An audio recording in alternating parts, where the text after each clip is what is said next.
Salve, irmãos de fé! Eu gostaria de falar um pouco sobre a relação entre energia e doença. A doença é um instrumento pedagógico do alto para aqueles que não conseguem aprender através do amor. Então precisamos desta doença, dessa dor, para podermos percorrer o nosso caminho de aprendizado. Mas para a gente entender esta doença, essas dores, nós precisamos também entender sobre energias. Nós não somos apenas este corpo que está aqui, o corpo de carne. Mas por outro lado, nós também não somos apenas corpo e espírito. Há nesse entremeio uma série de outras camadas que poderíamos chamar de corpos sutis. Resumidamente, 4 corpos. O corpo energético, o corpo emocional, o corpo mental e o corpo espiritual.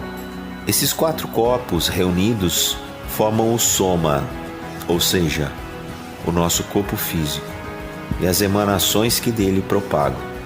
Acontece que nós, quando desequilibrados emocionalmente, e todos nós nos desequilibramos emocionalmente, até porque é impossível não se desequilibrar nesse mundão de meu Deus.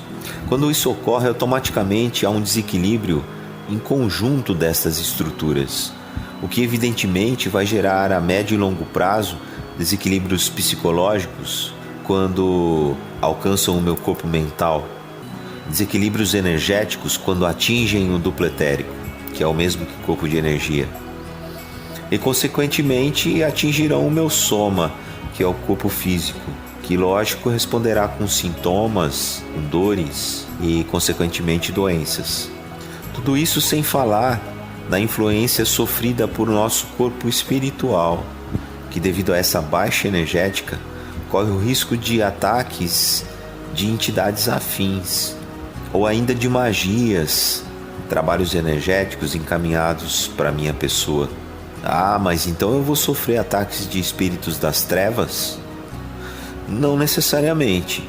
Você sofrerá ataques energéticos, que tanto podem ser originados por espíritos momentaneamente equivocados ou por energias de encarnados mesmo, como as energias emocionais da ira, por exemplo, ou da inveja, das famosas pragas.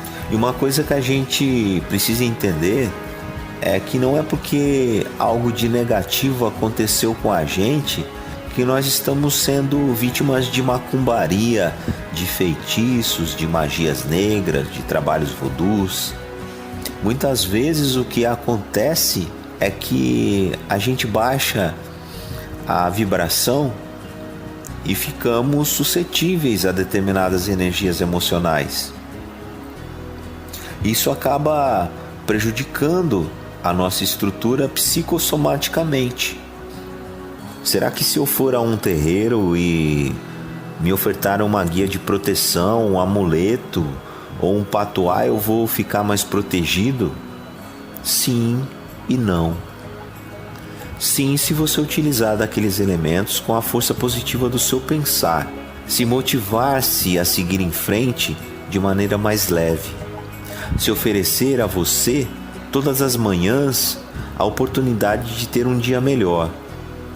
A sua vontade e o seu estado vibratório é fundamental para que aqueles elementos carregados por você e oferecidos por um guia amplifiquem a sua ação, com isso oferecendo a proteção que merecemos. Por outro lado, se eu me mantiver mal-humorado, negativo, não há milagre que se faça, seja com patuá, com guias ou qualquer outra coisa. Até porque esses instrumentos são altamente imantáveis e serão magnetizados por seu estado vibratório. Cabe aqui uma observação importantíssima.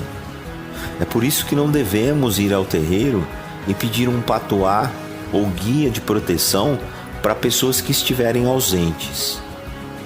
Antes de tudo, o guia necessita do contato com aquela pessoa, para que então ele perceba quais são as suas angústias, necessidades e limitações, bem como para que saiba que elementos vai utilizar.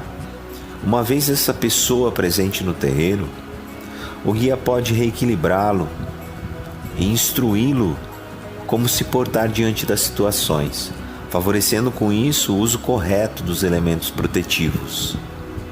Então, basicamente, tudo depende de nós, de como nos comportamos diante das situações, de como nós convivemos com as pessoas ao nosso entorno e da carga emocional que aplicamos em dado momento.